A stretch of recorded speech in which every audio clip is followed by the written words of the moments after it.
What's up, everyone? Welcome back to another review, and this time we're taking a look at the fourth installment into the live-action Disney Plus MCU shows with Hawkeye. Let's waste no time. Let's get right into it. The overall basic premise of Hawkeye is this: Clint Barton must team up with Kate Bishop. During this team-up, he must confront his past as Ronin and try to get home to his family for the holidays. That is the overall basic premise of Hawkeye.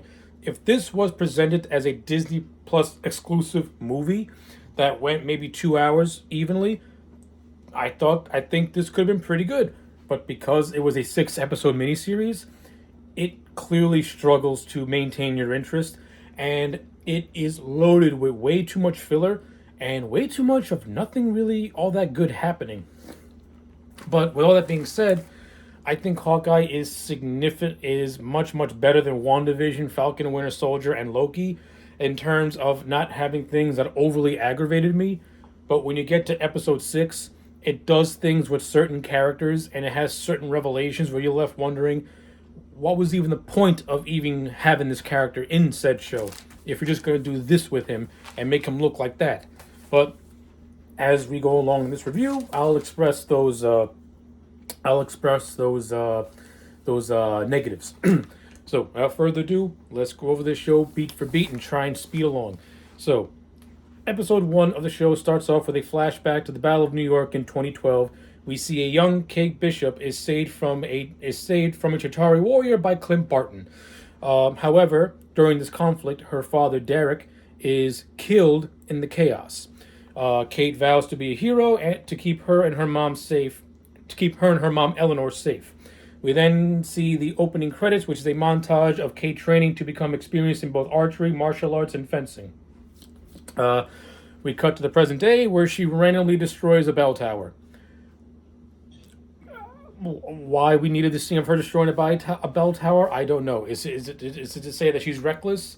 Is it to show off her skills? I mean, if that was the case, why a bell tower? And it's used for comedic effect.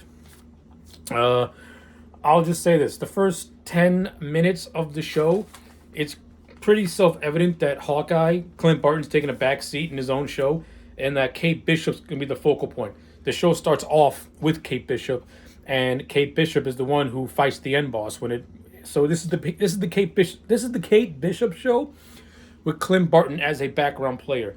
But to the show's credit, Haley Steinfeld, who plays Kate Bishop, she wasn't really all that bad. Like, she was actually pretty good in the role, and her chemistry with Jeremy Renner is actually one of the highlights of the show. Steinfeld does have moments where her character can come across as really annoying, and you just want to slap her across the face. But in the scenes where she's talking to her family, where she's talking to Barton, that's where I feel that Steinfeld as Kate really starts to shine a lot. That's just me personally. But yeah, I digress. Destroys the Bile Tower. We switch over to Clint Barton, who's with his family watching the Rogers the musical, while all the while having flashbacks to his time as an Avenger, specifically that of Natasha's death. Yeah, so I know that the whole Rogers musical thing gained a lot of controversy when it was first shown in the Hawkeye trailer. It does nothing for me, to be honest with you. You could have taken out the musical and it wouldn't even have made the show any better. It wouldn't have made the show any worse. The whole musical thing is just there to be just there. I skipped right through it because I don't really care for it, to be honest with you. But yeah, the Rogers musical does nothing for me. I mean, I do take issue with the fact that it's called Rogers the musical and not Captain America the musical, but that's a different story for a different day. We get Kate, who visits her mom for Christmas and discovers her engagement to Jack Ducant, played by Tony Dalton. I'm just gonna go on a limb. I think Tony Dalton has quickly becoming one of the actors who for some reason has captured my attention. Ever since I saw him debut in season 4 of Better Call Saul as Lalo Salamanca, there's something about Tony Dalton that just grabs your attention. The man has got this charming yet duplicitous-like charisma to every character he plays that I've seen him play so far. And he's not even doing it on purpose. Like, the man just has a natural charisma. There's something about Tony Dalton that you just can't take your eyes off him. And I ain't gonna lie, I like the character of Jack Ducant. I think you could have done much more with his character in the show itself. I would not be opposed to a spin-off show about Jack Ducans and him eventually turning into the swordsman. The movie, the show does tease that, of course, in some scenes. But as an overall performance, Tony Dalton to me is definitely a very positive highlight. I liked his performance of Jack Ducans. I like the tense relationship he has with Kate. You know, Kate is pretty. Kate does not. Kate is suspicious of Jack, and she's still holding on to her father's death and things like that. So she's not ready to accept another man to take the fatherly role. But you can see that Jack, he's not trying to push Kate away. You know, he's trying his best, but he's trying his best, and we come to realize that Jack's an okay guy. He's not a first class human being, but he's an okay guy. But we'll get more into that as we get along into the review. But that's my overall impression of Jack Ducans and Tony Dalton's performance. One of the highlights for me. So we see all that happening. Clint Burton, we see a scene of Clint Burton bonding with his kids. Those are the scenes of Clint with his kids. Those are good scenes. I like seeing the human side of Hawkeye because unlike all the other Avengers, Clint's a family man first and an Avenger second. So seeing him bond with his kids brings a lot to his character, and I enjoyed that, and I like that stuff a lot. It's really good stuff. Those are really good scenes. And it plays off the stuff that we saw in Avengers Age of Ultron and the beginning of Endgame. Clint has always been a family man first and an Avenger second. This show, for its credit, it does shine light on that, which I appreciate and which I like the most. So we get to a charity auction gala where Kate becomes suspicious of Jack and his uncle Armand. This, of course, leads to her following them to a secret black market auction where they're auctioning off, Avengers gear that was found in the rubble of Avengers headquarters. The auction features items such as from the compound, like I said, with one of the ones being a sword that belonged to the Ronin character, who we all know is Hawkeye from Endgame. During this auction, they're attacked by this group called the Tracksuit Mafia. They break in and they take the attendees hostage, and they look for this mysterious watch. What this watch is, we really don't know. And after the first episode, the watch thing is completely forgotten about until like the last episode where Clint gives it back to his wife. Why they were so obsessed with this watch, I don't know. You would think they'd be more obsessed with other things like Ronin's costume or Ronin's sword. Instead, they're like hell bent on getting this watch, and we never find out what the significance of this watch really is. To be honest with you, but during this chaos, Jack steals the Ronin sword. It's established at the beginning of the episode that Jack is heavily into collecting swords and is an amateur fencer and is an amateur fencer. So him getting the Ronin sword plays into that whole aspect of his character. So I like that, especially when we find out as the series progresses. While all this happening, Kate dons the Ronin suit to fight off the thugs. She frees the hostages. She also saves a one-eyed stray dog, pretty much adopting him. This dog ends up becoming Lucky the pizza dog. During all this melee, Barton sees this on the news, and he goes to save Kate. And he goes to save Kate. But while he's watching this on the news, he has flashbacks to his time as Ronin. After all that happens, I'm sorry, he doesn't save Kate. He sees Kate in the costume. I'm jumping ahead of myself. But yeah, Ronin sees the news, sees Kate in the costume, has flashbacks. But then we see Kate starting to investigate Armand, who is Jack's uncle, and she's become suspicious of Armand. However, when she goes to try and see what Armand's doing, she ends up finding him dead in his office. Kate flees, she gets ambushed by the tracksuits, and then Clint comes out of nowhere and saves her life. So yeah, so for an introductory episode, I'm not gonna lie, it was okay. It did more to establish Kate Bishop than it did Clint Barton.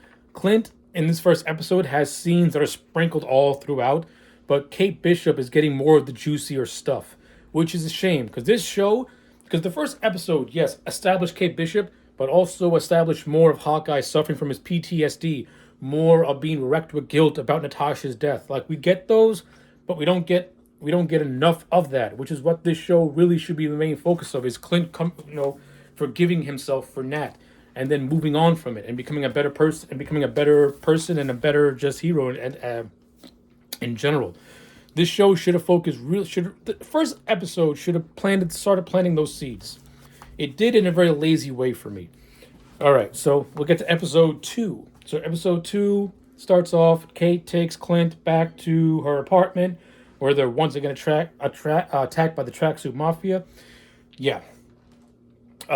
This show gets really repetitive really fast, especially with the tracksuit mafia constantly fighting Kate and Clint, and you get it feels like every episode they come into conflict with these guys when it starts to turn into a running joke instead of a serious threat. That's just my thoughts on that.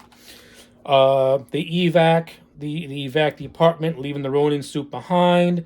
Then they relocate to the apartment of Kate's vacationing aunt. Of course, Kate's apartment gets blown up by Molotov cocktails. That's how they get attacked. During all this, Burton sends his children back home, promising he'll be there by Christmas Day. Barton then disguises himself as a fireman to go back to Kate's apartment, burned apartment for the suit, but it's gone.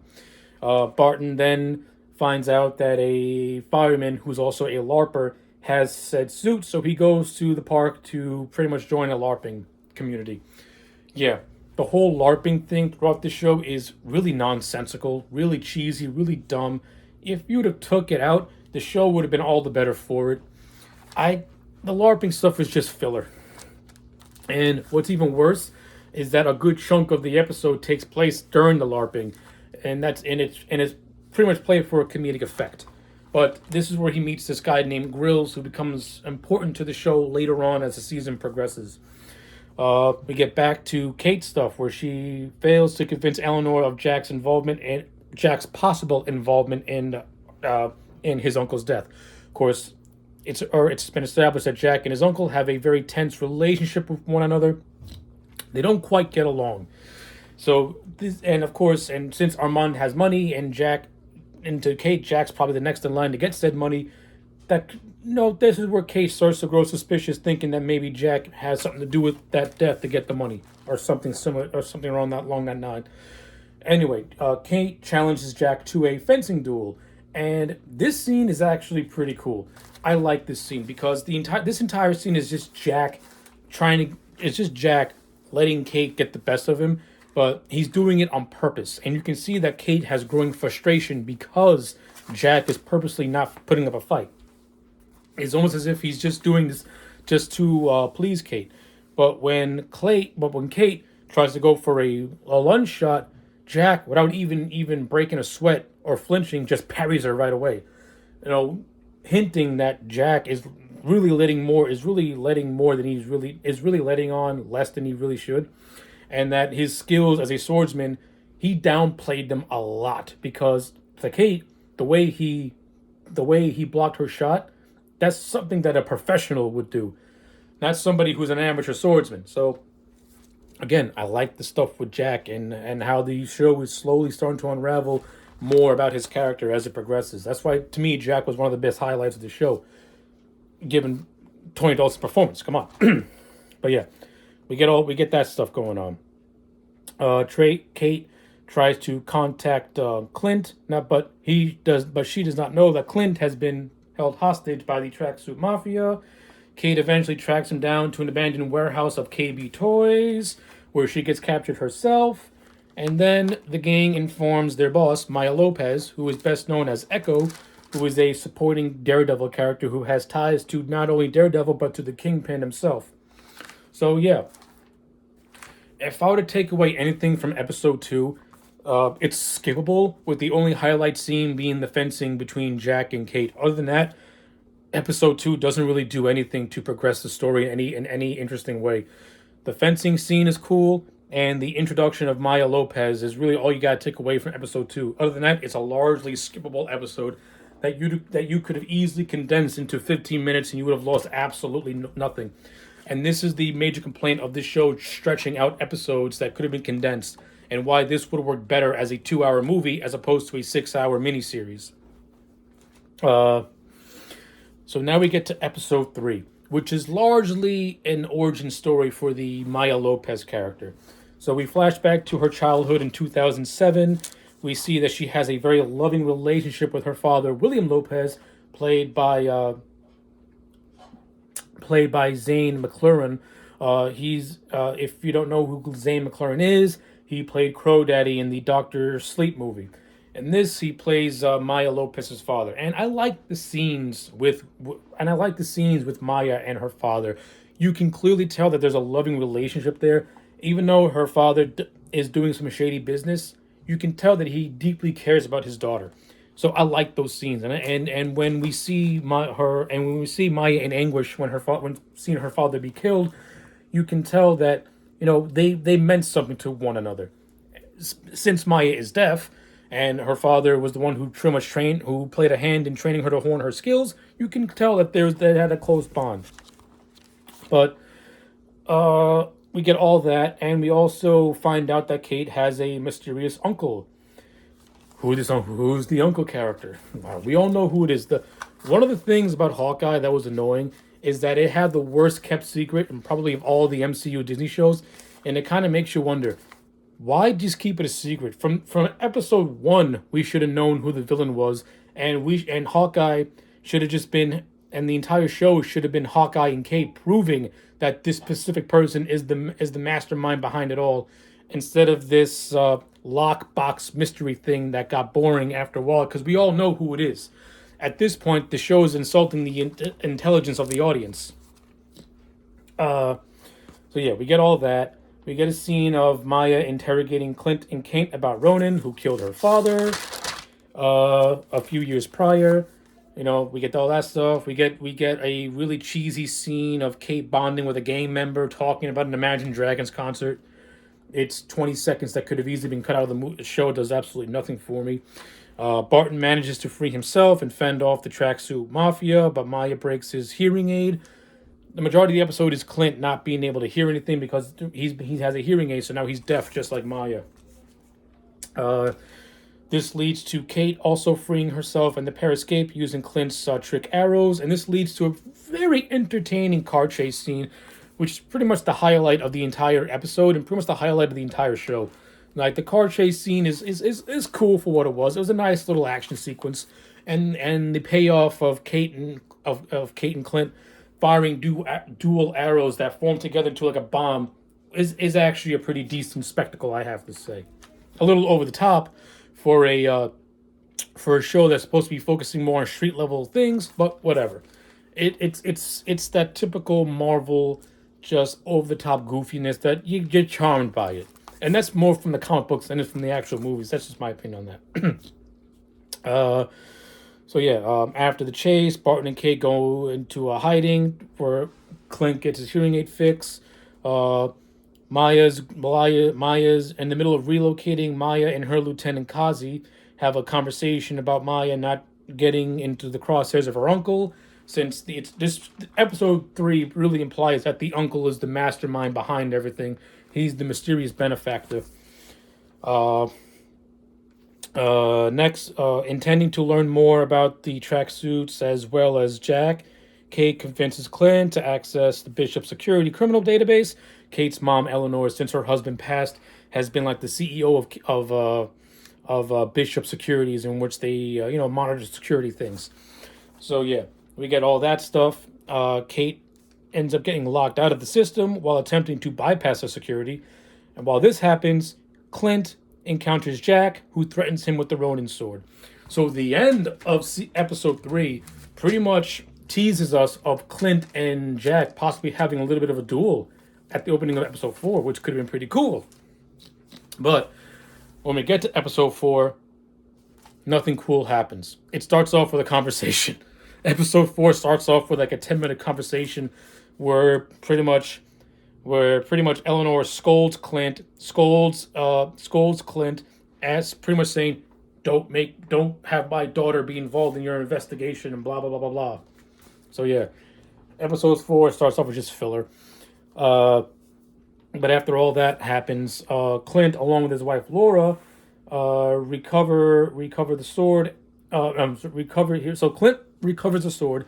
Then, with the help of his wife Laura, finds out that Jack is the CEO of Sloan Limited, a shell corporation that launders money for the tracksuit. So this is where the show starts to set up Jack Ducans as a red herring, and I get why they did it, and we end up finding out exactly how this whole thing comes together. I'm just scratching my head. Was it really necessary in the end? Did we really need to have this red herring? It would have been better if you're just straight up with who the villain was in the first place instead of keeping it a secret to the very end of the show.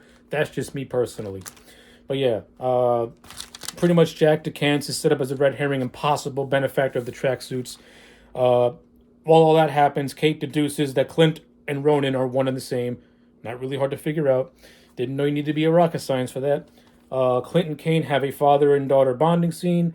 The scenes with Clint and Kane, as I mentioned before, those scenes are actually really good, and that's where the performances of Jeremy Renner and Haley Steinfeld really, really shine. They shine more when they're just acting as people, just getting to know one another, and they act like, and then, again, it's like a father and daughter relationship. Like Kate finds herself bonding more with Clint than with Jack because she idolizes Clint. She idolizes Hawkeye. So those scenes are actually pretty cool. I ain't gonna lie. Those are good scenes. I enjoyed those scenes a lot. Then Clint locates Kazi and asks him to talk about Maya's vendetta against Ronan. And Clint basically bakes a threat to Kazi and stuff like that. It's whatever. It's a pretty good scene. We get that. We get a scene of Kate enlisting the group of LARPers to retrieving Burton's trick arrows. This is where the LARPers become more of a heavy piece of the show. And again, do we really need LARPers? Did the first responders need to be portrayed as geeky LARPers? Was this really something that needed to happen? It's like forced comedy. It wasn't funny. It wasn't funny when Clint did it, and it's not funny now. It's not funny.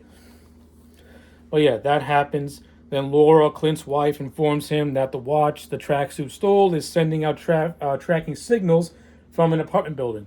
Yes, this is where the mysterious watch finally comes back into play after being gone for like 3 episodes. Clint and Kate, they go to retrieve it, but it's Maya's apartment. She keeps notes on Clint's family. Pretty much Maya's keeping tabs on Clint with the intent to threaten if Clint continues to pry his eyes in the business. Then Clint's attacked by a masked assassin.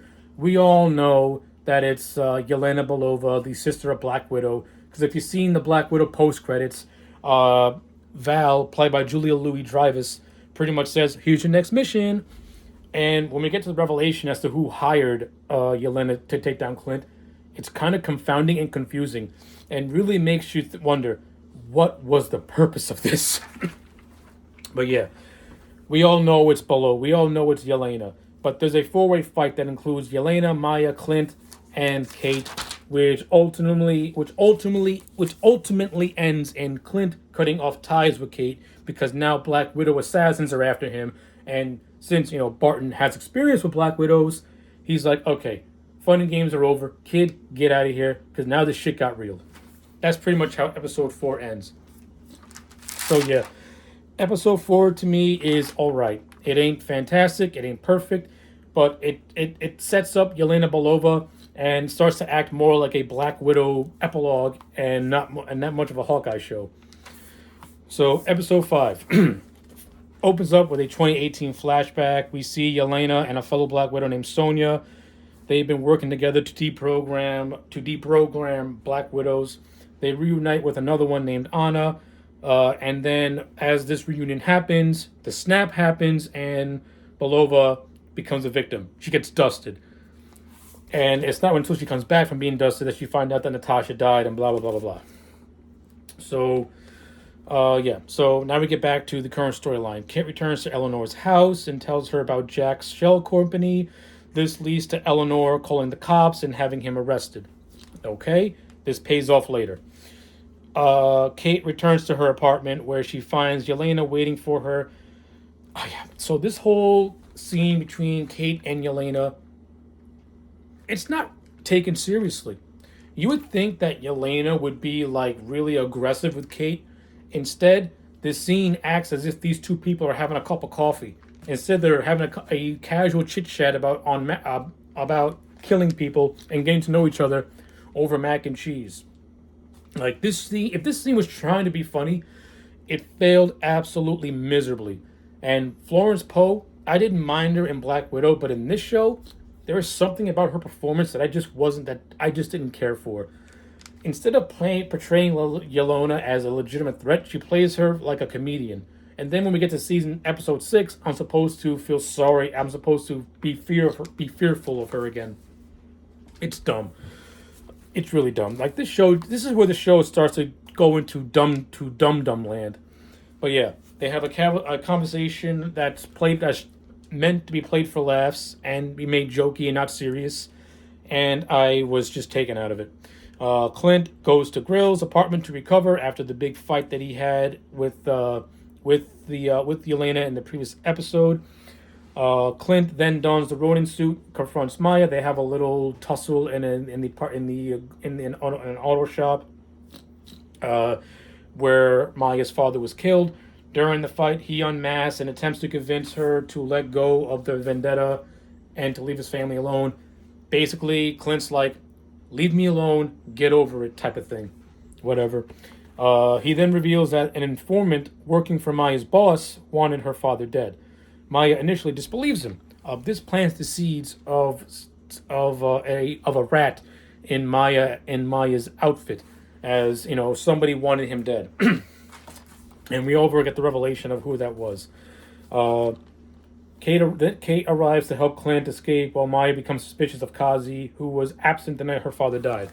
Yeah, the show pretty much says that Kazi ratted out her dad to her uncle, and it was her uncle who pretty much gave away the location to Ronin in disguise that Ronin can take the elf. It's really, really freaking confusing as to this is way too elaborate. Way too elaborate. Yeah, the next day, Yelena texts Kate revealing that she was hired by Eleanor to kill Clint. It's never specified why Eleanor wanted Clint dead and how she even knows about Black Widows and Black Widow assassins. I don't get it. And it's also revealed that Maya's uncle is the Kingpin, Wilson Fisk. If you're to take anything away from episode 5, which is the penultimate episode, Maya's mother, Eleanor, is the puppet master behind almost everything, and she's working for the Kingpin. That's the only thing to take away from episode 5.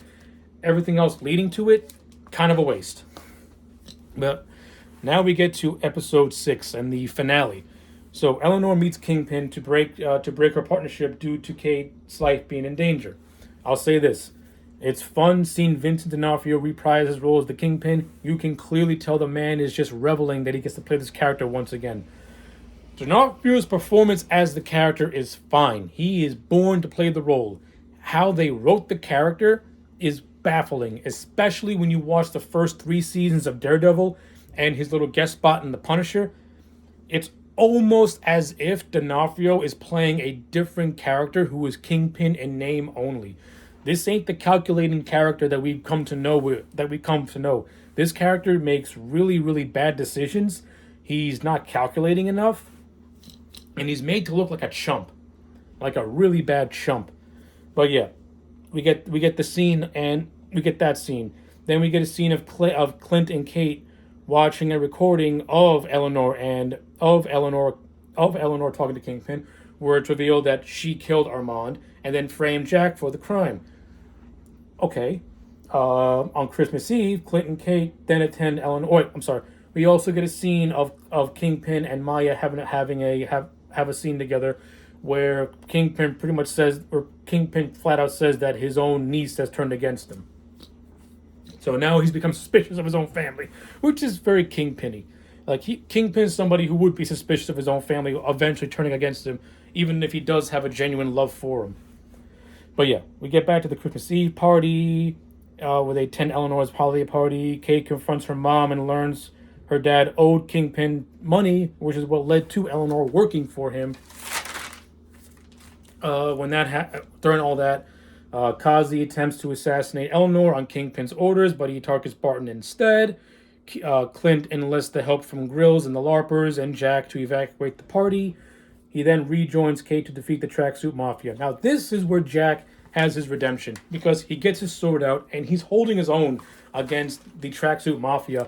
And I wish we would have gotten a more fuller scene of Jack showing off his expert swordsmanship against the Tracksuits. instead of these brief, 10 to 15-second scenes of him just sword fighting, and then you'll literally have a scene where he's in the foreground.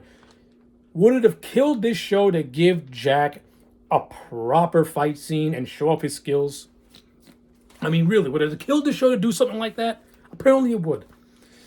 But yeah, we get all that stuff happening, and the tracksuits were easily defeated. They were barely a threat anyway. They were like a horrible threat. The tracksuit mafia are the definition of just hired goons that are played more for comedic effect than an actual threat. Maya then fights Kazi, who was revealed to have been the one who, fights Kazi because of the growing suspicions he has of him. Kate attempts to find Eleanor while Clint is confronted by Elena, who wants the truth about Nat's death.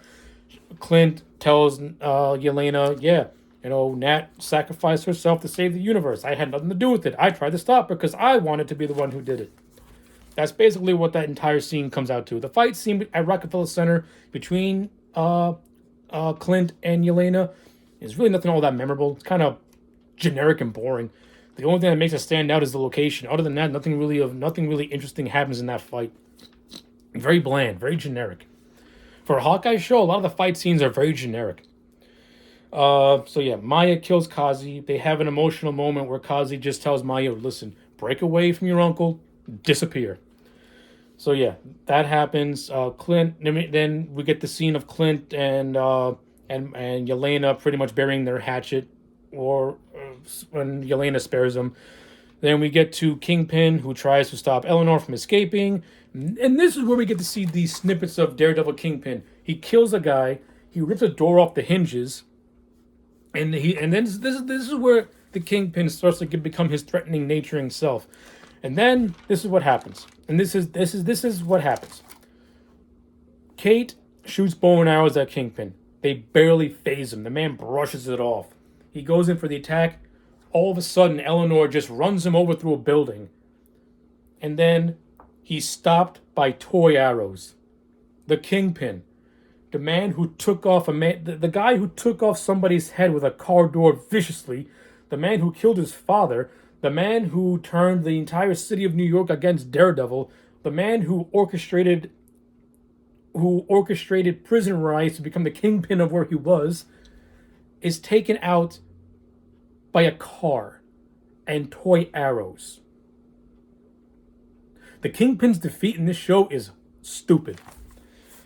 Really, really dumb. It's clear as day that the writers of this show do not understand the character of Kingpin, and they don't respect the character of Kingpin, and it really shows that they really, really wanted Eleanor to be the overall puppet master and main villain of the show, but because Kingpin's a popular character, they just used him, and they gave pretty much Kingpin's plan was given to Eleanor.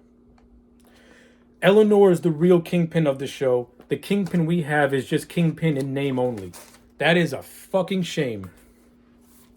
Oh yeah, the Kingpin escapes, but he's confronted by Maya, and then a gunshot is heard. The show leaves it up to interpretation as to whether or not Maya killed the Kingpin or not. I know that in the comic books, when they have this confrontation, Kingpin's blinded for a short while, but you already disrespected this character enough in this episode. This is like the ultimate spit in the face for him. And I don't really care if it's in the books. The Kingpin should not be put in a situation where we're led to believe, is he dead or is he alive? We get to the next day. Clint returns to his family with Kate. And Lucky's with them, and they return to watch the Laura, and then they burn the rodent suit. And that is the end of Hawkeye. Hopefully they don't make another season, because as a first season, this show was all right. It's more watchable than the other three that came before it, but Hawkeye has his own issues with it too. If this, like I said, if this was a 2-hour movie, it would have been fine. But because you stretched it out to a 6 episodes, you took a premise that was very flimsy to begin with, and you just expanded upon it with just nothing really of note really happening.